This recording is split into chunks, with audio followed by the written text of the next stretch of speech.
ये जो इन्होंने कैंप लगाया है बहुत ही एक सराहनीय कदम है और जो मानव सेवा है उससे बड़ी सेवा कोई नहीं है। तो इस सभी के लिए वो बहुत बधाई के पात्र है और मैं तो सबसे यही अपील करूंगी कि जिससे भी जैसी भी सेवा हो सके जो समाज की सेवा करे, चाहे वो किसी भी रूप में।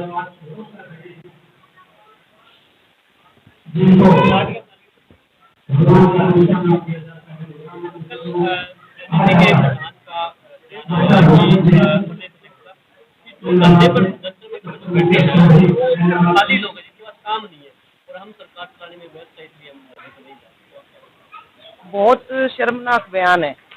किसी भी इंसान को ऐसा बयान नहीं देना चाहिए, पहली बात तो। और दूसरी बात कि वो किसके लिए दे रहे हैं? उन खिलाड़ियों के लिए जो दिन रात कड़ी मेहनत करके इस देश के लिए मेडल लेके आते हैं, जो हमारे देश के गौरव हैं। जब मेडल लेके आते हैं तो हम बड़ी शान से कहते हैं कि जी हमारा देश इतने मेडल्स लेके आया है। किसकी बदौलत? इन्हीं खिलाड़ियों की बदौलत। और आज जब उनके साथ अन्याय हो रहा है तो ये ऐसे बयान दे रहे हैं। क्या इनके घर में बहन बेटियां नहीं है? तो कोई भी ऐसा समझदार इंसान बयान नहीं देगा। मैं तो ये बात कहूँगी कि सभी औरतों को ऐसे लोगों के खिलाफ जूठ निकाल लेनी चाहिए और उनका सामाजिक बहिष्कार करना चाहिए और अपने घर में कभी ऐसे लोगों को कुछ नहीं ना दे। एक तरफ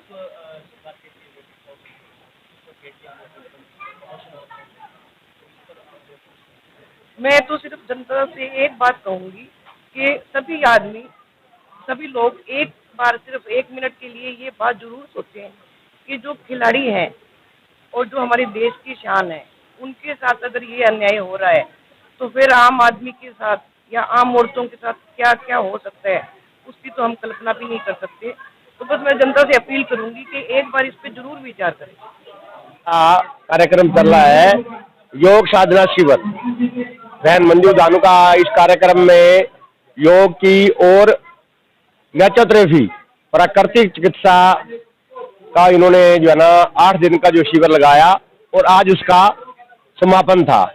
और कुछ दिन पहले हमने एक फूलों के साथ सेल्फी का कार्यक्रम रखा था और जो विजेता रहे उन सभी को आज हमने एसएचओ साहब सुरेश कुमार जी आए थे, उनके हाथों से उनको सम्मानित भी किया है। और आज एक विशाल कैंप हमने लगाया है और उसमें मुख्य अतिथि बहन कांता चौटाला जी हैं। उन्होंने इस संस्था को आशीर्वाद भी दिया है और आश्वासन दिया है कि जब भी संस्था इनको बुलाएगी तो इनका आशीर्वाद हमें हमेशा रहेगा।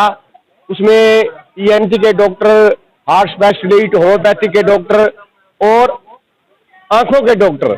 आंखों के बारे में बता दूं, जो भी मोतियाबिंद के आज पेशेंट चिन्हित होंगे उन पेशेंट को हम इशार जो हमारी जो चिकित्सा केंद्र है आंखों का, वहां हम ले जाके उनको निःशुल्क और 1 क्लास का जो लेंस है 8,000 रुपये का आता है, तो भारत विकास परिषद अपने खर्चे पे उनको लेके जाएगी और वहां फ्री लेंस डलवा के आएगी। और हर महीने भारत विकास परिषद ने ये निर्णय लिया है कि एक चिकित्सा कैंप इस योग साधना मंदिर में लगाया जाएगा। आज के मुख्य अतिथि श्रीमती कांता जी चौटाला जो परिवार दान के लिए इस क्षेत्र में मशहूर है, मैं उनके यहाँ पहुंचने पर भारत विकास परिषद और योग साधना सेवा समिति की तरफ से उनका हार्दिक अभिनंदन करता हूं। इसके साथ यहाँ पहुंचे हुए समाज सेवी, भगवान का दूसरा रूप जो डॉक्टर होते हैं, उनके चरणों में मैं अपनी समर्पित भावना समर्पित करता हूँ कि जो अपना समय निकाल करके शिक्षा और स्वास्थ्य जो सबसे तो महंगे क्षेत्र है उनमें अपनी निःशुल्क सेवाएं दे रहे हैं। तमाम नगरवासी जो इसमें सहयोग दे रहे हैं उनका और सभी समर्पित भावनाओं से जो छाया पहुंचे हैं, जो हमारे इस काम को आगे बढ़ा रहे हैं, उनका भी मैं हार्दिक अभिनंदन करता हूँ। यहाँ पे इस परिवार की विशेष तौर से सराहना करना चाहता हूं कि जनता कॉलेज में यह परिवार चौटाला जो परिवार है, ये हमेशा ही अपने दान का जो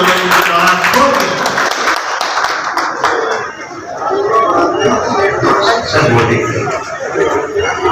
यहाँ उपस्थित सैनिकों से मैं एक कहानी रतन जी टाटा की शेयर करना चाहता हूँ।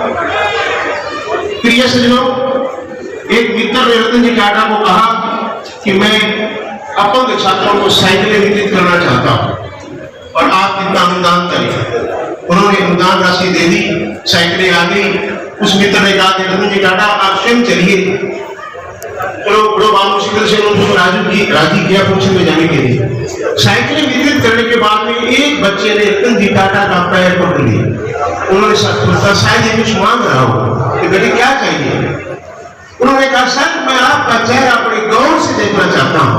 सुना है स्वर्ग में लोग दोबारा मिलते हैं, कहीं मैं आपका चेहरा भूल ना जाऊं, इसलिए मैं आपका चेहरा याद रखना चाहता हूँ। उपस्थित तमाम सदस्यों से मैं आग्रह करता हूँ कि अपनी जो है वो सेवाएं समाज के समर्पित भाव को दें। यहाँ मैं डॉक्टर जय के समर्पण भाव जो पिछले कुछ दिनों से देख रहा हूँ, उन भावों को मैं नमन करता हूँ जो अपने ऐलाहाबाद वासियों के लिए ये योग के माध्यम से और अपने स्वास्थ्य कैंप के माध्यम से देना चाह रहे हैं।